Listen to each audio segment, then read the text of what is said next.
इस प्लेन का बचा हुआ हिस्सा समंदर के नीचे एक ज्वालामुखी में जा करके फंसा हुआ है। 42 ईयर ओल्ड मलेशियन मछुआरे रुसिल खुसमिन का कहना है कि उनके ग्रुप ने north Sumatra 2 pilot 10 cabin crew and 227 international passengers के साथ मलेशियन एयरलाइंस की फ्लाइट MH370 टेक ऑफ होता है मलेशिया के कुआलालंपुर इंटरनेशनल एयरपोर्ट के रनवे 30 से।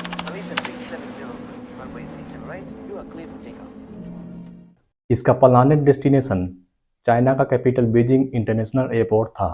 टेक ऑफ करने के 38 मिनट बाद ये साउथ चाइना सी के ऊपर जाता है वियतनाम की डायरेक्शन में और वहाँ से रडार के स्क्रीन से गायब हो जाता है। आज के दिन तक इस प्लेन से जुड़ी कोई सटीक जानकारी नहीं मिल पाई है कि ये प्लेन कहाँ गया और क्या हुआ इसके साथ। तो आइए इसे बारीकी से समझते हैं कि क्या हुआ इसके साथ, क्या है इसकी हिस्ट्री और इस वक्त ये प्लेन कहाँ पर मौजूद है। ये बोइंग 777-200ER फ्लाइट है जिसे मलेशिया एयरलाइंस के जरिए ऑपरेट किया जा रहा है। ये फ्लाइट पहली बार 6 फरवरी 1997 को ब्रिटिश एयरवेज में शामिल हुआ था और इसके करीब 1 महीना और 26 दिन के बाद 2 अप्रैल 1997 को मलेशिया एयरलाइंस में शामिल हुआ। ये पहला प्लेन है जो अटलांटिक ओशियन के चारों ओर एक लंबे डिस्टेंस को तय किया, वो भी बिना रिफ्यूलिंग के, और अपने नाम एक नया वर्ल्ड रिकॉर्ड कायम किया। इस वर्ल्ड रिकॉर्ड के बाद इस प्लेन को पहली बार सुपर रेंजर के नाम से बुलाया गया। इस MS अप्रैल 1997 को मलेशिया एयरलाइंस में शामिल हुआ। ये पहला प्लेन है जो अटलांटिक ओशियन के चारों ओर एक लंबे डिस्टेंस को तय किया, वो भी बिना रिफ्यूलिंग के, और अपने नाम एक नया वर्ल्ड रिकॉर्ड कायम किया। इस वर्ल्ड रिकॉर्ड के बाद इस प्लेन को पहली बार सुपर रेंजर के नाम से बुलाया गया। इस MH370 प्लेन में बैठे मोस्टली पैसेंजर का ताल्लुक चाइना से था। ये बात है 8 मार्च 2014 के रात 12:42 की। इसके कैप्टन हैं जहरी अहमद शाह जो 53 साल के सीनियर कैप्टन हैं मलेशियन एयरलाइंस के। 33 साल का इनका फ्लाइट एक्सपीरियंस है। और वहीं दूसरी तरफ है फर्स्ट ऑफिसर फारिक अब्दुल हमीद जो 27 साल के हैं। ये इनके लिए एक ट्रेनिंग फ्लाइट है। इस ट्रेनिंग फ्लाइट को कंप्लीट करने के बाद ये पूरी तरह से सेटिस्फाइड हो जाएंगे। अगर इस फ्लाइट की बात की जाए तो 11 साल पुराना ये जहाज़, ना ही इसमें कोई टेक्निकल प्रॉब्लम था और न ही यह पास्ट में किसी हादसे का शिकार हुआ था। ये मलेशिया और चाइना के बीच उड़ान भरने वाला बिल्कुल एक नॉर्मल फ्लाइट था। कुआलालंपुर एयरपोर्ट के रनवे 30 से टेक ऑफ करने के बाद करीब 38 मिनट तक ये उड़ान भरता है अपने राइट डायरेक्शन में। रात के 1:08 पर यह फ्लाइट मलेशियन कोस्ट लाइन को पार करके साउथ चाइना सी के ऊपर चला जाता है वियतनाम की डायरेक्शन में। तो इसके कैप्टन जहरी अहमद शाह रिपोर्ट करते हैं कि प्लेन का लेवल 35,000 फीट पर है। इसके करीब 10 मिनट के बाद प्लेन पहुंचता है वियतनाम के एयर ट्रैफिक जुरिसडिक्शन के अंदर। कुआलालंपुर की ATC रेडियो पर कहते हैं मलेशिया 370 कॉन्टेक्ट हो ची मिन 120.9 गुड नाइट, और इसके जवाब में कैप्टन जहरी बोलते हैं गुड नाइट मलेशिया 370। लेकिन ये जो गुड नाइट वाला मैसेज है ये आखिरी मैसेज होने वाला है, ये किसी को नहीं मालूम था।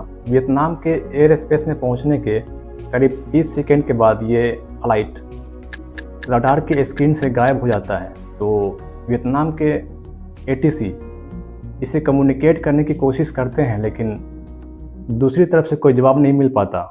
बार बार कोशिश करने के 18 मिनट बाद ये कुआलालंपुर को इन्फॉर्म कर देते हैं MH370 फ्लाइट हमारी रडार की रेंज से गायब हो चुका है। अब आमतौर पर ऐसी सिचुएशन में कुआलालंपुर के जो एरोनॉटिकल रेस्क्यू कोऑर्डिनेशन सेंटर हैं, civil aviation authority of Malaysia, इनको इन्फॉर्म करना था 1 घंटे के अंदर अंदर, लेकिन अफसोस कि 4 घंटे गुजर जाते हैं। इसके पहले कि एक इमरजेंसी रेस्क्यू की शुरुआत हो, सुबह के 6:32 हो चुके होते हैं। और ये वो वक्त था जिस टाइम पर एक्चुअली में इस प्लेन को बीजिंग में लैंड कर जाना चाहिए था, लेकिन इसकी कोई लैंडिंग नहीं होती। 5 आवर एंड 55 मिनट एक एवरेज फ्लाइट टाइम है कुआलालंपुर से चाइना के कैपिटल बीजिंग इंटरनेशनल एयरपोर्ट के लिए। प्लेन साउथ चाइना सी में गायब हुआ था, इसलिए जो सर्च ऑपरेशन था वो अगली सुबह से इस एरिया में तलाश करने की कोशिश करते हैं, लेकिन कोई निशान तक नहीं मिलता।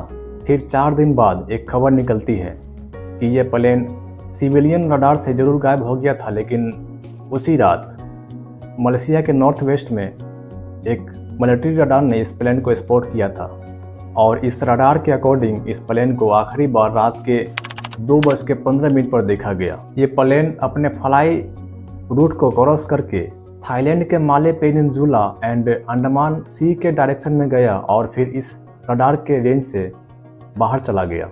इस प्लेन का लोकेशन आखिरी बार मलेशिया के नॉर्थ वेस्ट से 370 किलोमीटर दूर अंडमान निकोबार आइलैंड के डायरेक्शन में बीजिंग से बिल्कुल उल्टी तरफ जा रहा था। कुछ दिनों बाद हमें एक और नया सबूत मिलता है।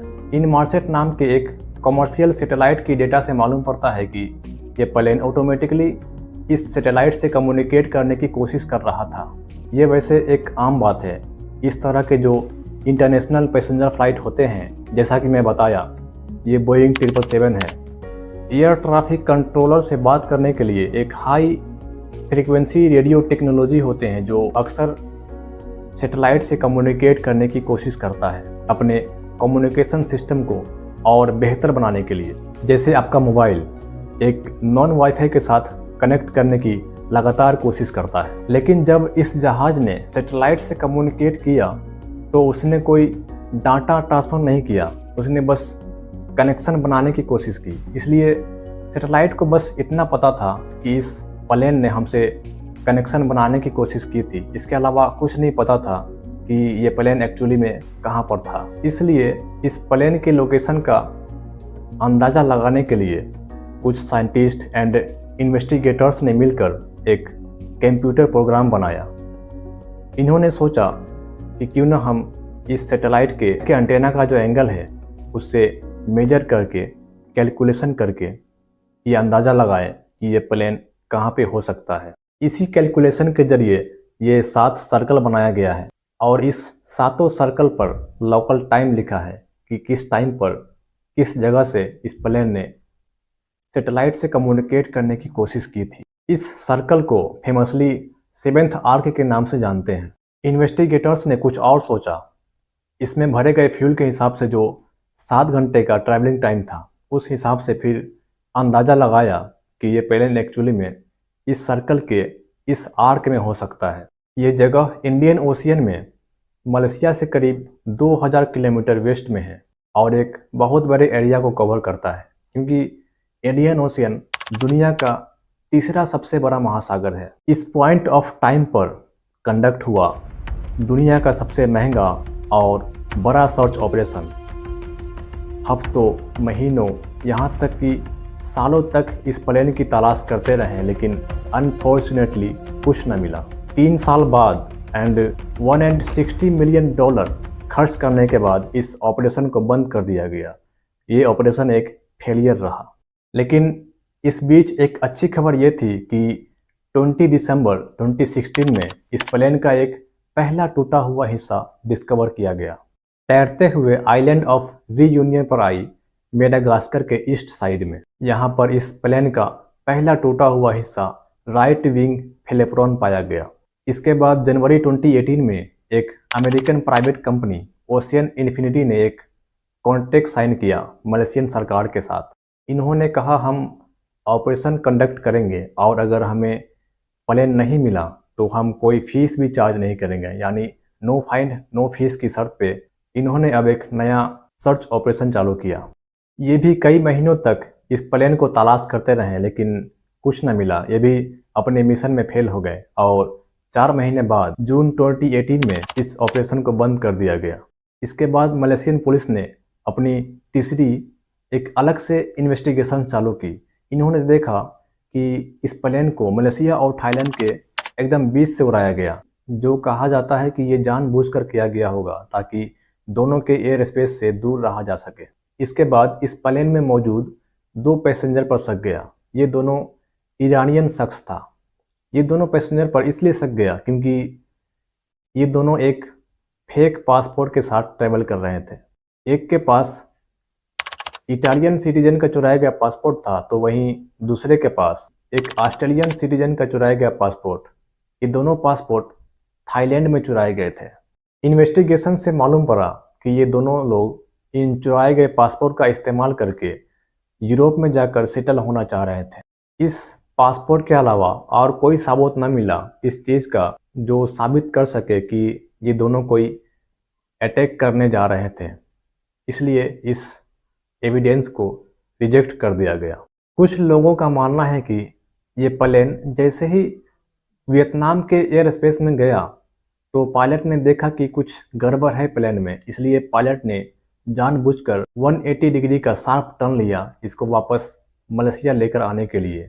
पर जैसे ही ये प्लेन मलेशिया की ओर उड़ने लगा तो अचानक से कोई एक्सीडेंट हो गया जिसकी वजह से ऑक्सीजन की कमी पड़ गई और इस ऑक्सीजन की कमी की वजह से सारे लोग बेहोश हो गए और ये प्लेन मलेशिया से करीब 2000 किलोमीटर वेस्ट में जाकर इंडियन ओशियन में क्रैश कर गया।